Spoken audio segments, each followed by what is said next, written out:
Welcome to the Rookie to Rockstar podcast. Tune in as we hear how local newbie investors overcame adversity, failed forward, and emerged victorious, completing deals that were completely outside their comfort zone. Now, prepare to be moved, motivated, and inspired. Here's your host, Eric Patterson.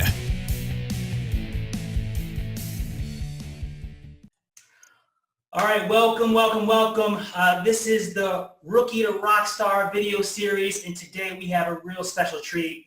If you all knew the trouble we had to go through to get Miss Elizabeth Cordero here, you would understand how much of a treat this is. Elizabeth, tell the listeners hello. Hi, listeners. Thank you so much for having me. And it's always that way. There's always some trouble going on before I show up somewhere, but it always comes through. That's the good news. Awesome. And you know what? That may actually lead into kind of what we're going to talk about as far as challenges that you may have gone through in life, right? In real estate investing and being able to persevere and always hitting that mark. So, but before we get there, let's talk about kind of how you actually got into real estate investing. I'm sure there was a life before real estate investing. So let's talk about kind of what that was and how it led into your real estate investing. Yeah, before I started doing real estate investing, I had a cleaning company. And Okay. It actually started because I was able to buy my first home when I actually didn't have any documents, right? And so I did like having my own home. That was one of my dreams. And then I went from that house, paying off that house, getting a HELOC from that first house, buying a second home, paying that off, buying a third home. And on my third home, the foundation was bad, but I wasn't told that by the realtor. And so I ended up buying this house with bad foundation, which I ended up later selling and breaking even on it, which today I'm selling the exact same house from the people that bought it from me. They're making $80,000 on it. Pretty cool. Nice. But that's how I actually started going into real estate because of my cleaning business. I had some money and I wanted to, I kind of liked the idea of investing or owning homes. And I knew there's got to be a better way to invest than to be paying up homes because it wasn't like I had a lot of money. It was because it was a lot of work, a lot of effort, a lot of saving. Sure. Being able to buy certain things in order to do that. Sure. And so let me just make sure the viewers understand that this isn't, U.S. isn't your first home, right? Tell everybody a little bit about that story and kind of how you came here and the challenges that existed there. To come to the United States? Yes. This is a good story.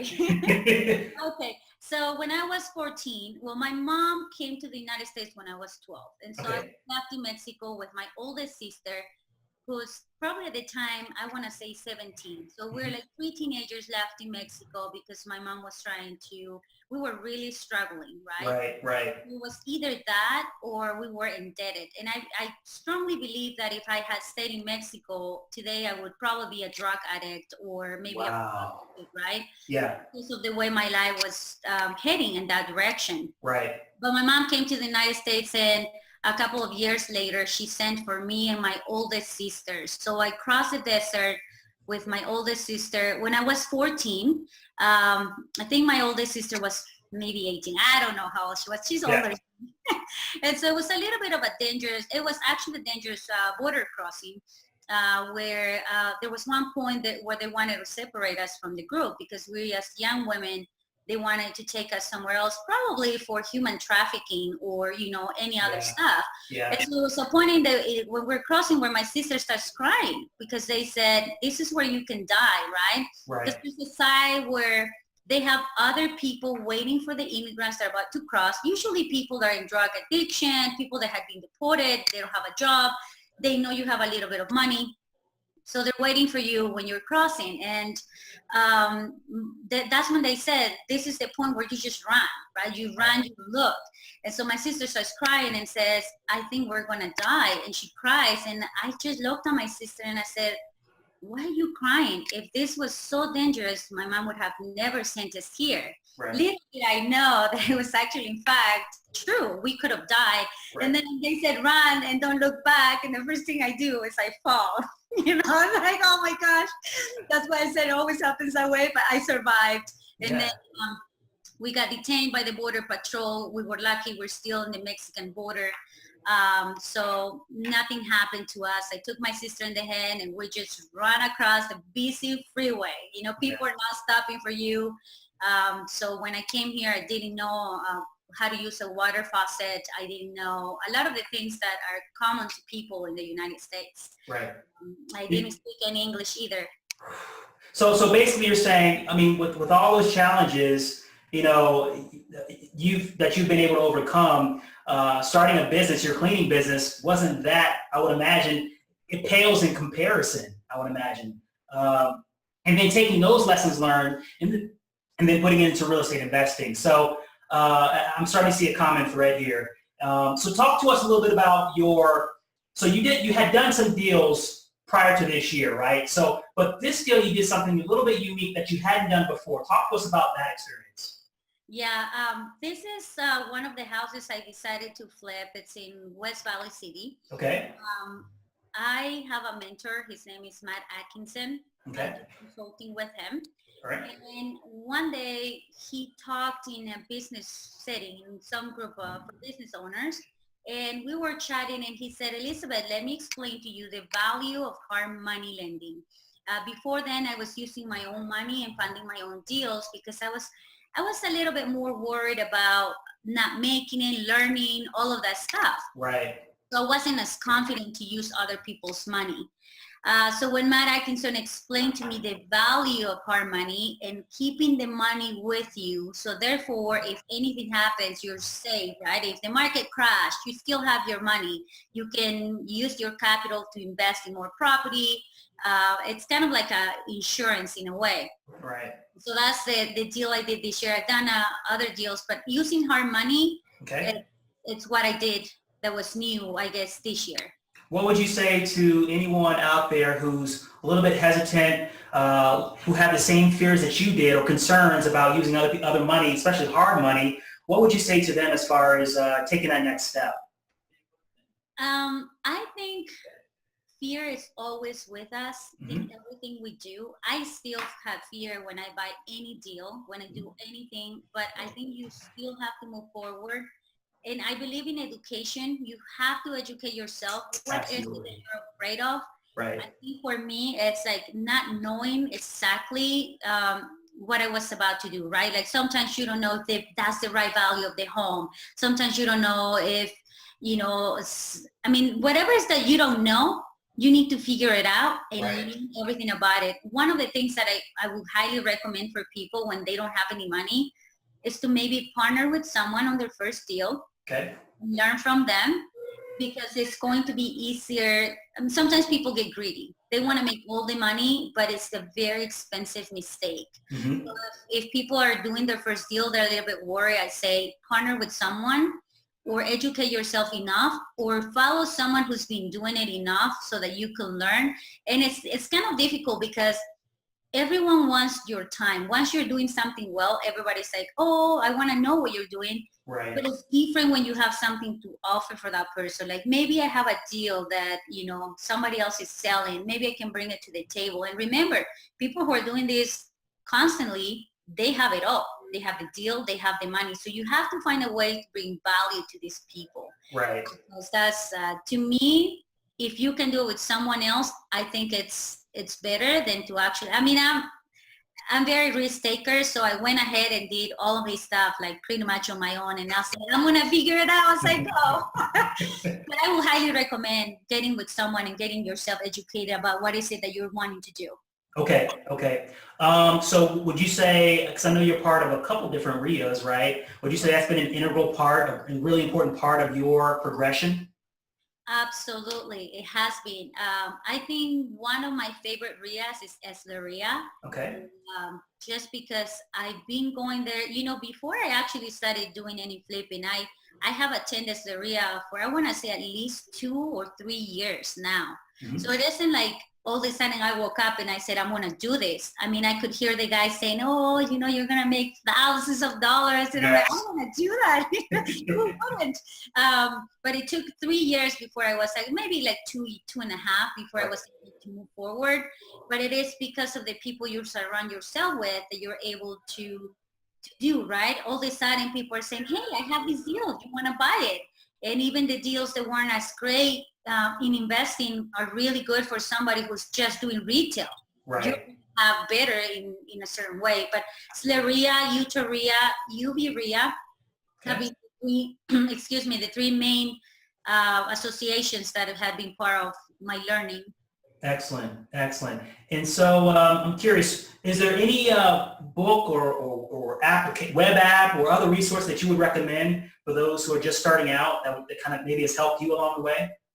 Yes, I think one of the good websites out there is the Bigger Pockets. Yeah. Good tools for you. Yes. Okay. Good working, but I'll say more than anything, the networking and always educating yourself. There's books about everything. I always read business books, anything that has to do with real estate, anything that I want to accomplish. Sure. There's a lot of people that have already done this, and so you have to constantly educate yourself. That's the reality. There's no just one book because there's thousands of them, and I guess it depends what people like, but mainly within what you want to do.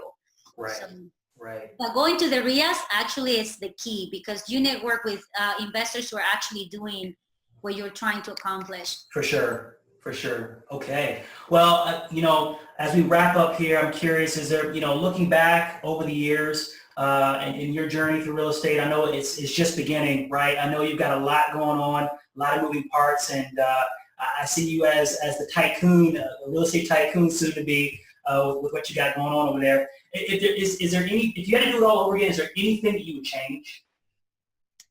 Would there be anything I change? Yes, I think I would have found a mentor before. Okay. Because I was trusting the wrong people, and I think I missed really good opportunities because I was very afraid and I didn't know, and I went to the wrong people for advice. I think I would have learned some more, and I would have found a mentor like MJ Real Estate Consulting, just because they would have guided me in a better way. Other than that, I think I would have still done the same thing because I have been successful in every transaction. Maybe that's why I wouldn't change anything. Right. But no, I think that's what I would have done. I got in a mentor before a little bit. Somebody that you really trust, who's willing to help you, because you can trust people, they're too busy, they don't want to, but people that are willing to spare a few minutes to tell you this is good, and someone that you can trust so that you can move forward. Awesome. Well, Elizabeth, thank you so much for being here and sharing your time, sharing your expertise and your wisdom. Obviously, you're going to be out there, I imagine, continuing to network with at the different RIAs, and I'm going to make, you gave your permission to give out your email address if they have questions. That's okay, right? For them, for anyone to reach out if they have questions for you. But all right, well, we will see you out there at the next RIA meeting. But until then, thank you again, and to all our listeners and viewers out there, to your prosperity. Thank you. Thank you. Right, bye-bye. All right, welcome back. All I can say about this was, wow.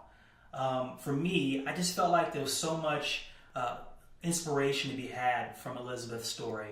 And wherever you are along your journey, you can look at all the different ways she's been able to overcome her challenges, her obstacles in her life, and get to the point to where she is now. And so, from a standpoint of overcoming the language barrier to getting to this country, risking life and limb, and all sorts of other things, to owning her own company, to finally getting to the point now where she's got a few deals under her belt, and even though she may not be able to qualify for loans or per se, she's able to find creative means to acquire these properties. And that's the biggest thing that for this past year that she was able to do, which was get that hard money loan. And so just a few takeaways that I took from this, and hopefully you did too. Again, we keep seeing this theme over and over again. Educate yourself. Start with you. Start with your knowledge and your mindset. And that's going to pay dividends over the long run. So educate yourself. Find the deal and the money will come. Find the deal and the money will come. So if you find that deal, there are hard money lenders, private money lenders waiting for you to call them up with a smoking deal that you might have found, right? And so, so you don't necessarily have to worry about where the money's going to come from. Find a deal, go to a network, right? Go to a real event, right? And just start talking to people. And eventually, somebody's going to want to fund your investment there. So don't let money stand in your way, or the lack thereof. And then find a mentor. Find a mentor, again, is a common theme. Find a mentor, someone who you align with from a principled standpoint, from a find someone who's where you want to be, right? So it said that you're the average of the 5 people you hang around the most with, and so at least have one of those people be your mentor, and there's someone that you've identified that's where you want to be. And so that seems to be the keys to Elizabeth's success, and let it be the key to your success as well. All right. Of course, there are a lot of different ways you can acquire properties, and this is just one that we just saw: finding the deal and acquiring the property via a hard money loan. But what if you had your own source of funding? What if you had your own private banking account where you could essentially pay zero down the next property using other people's money? Where you could essentially have a guaranteed line of credit, no questions asked. When you pay that money back is up to you, okay? Your loan, your terms. What if you had a private money source where the next deal that you did will automatically double or more your returns on your next investment property? It's possible.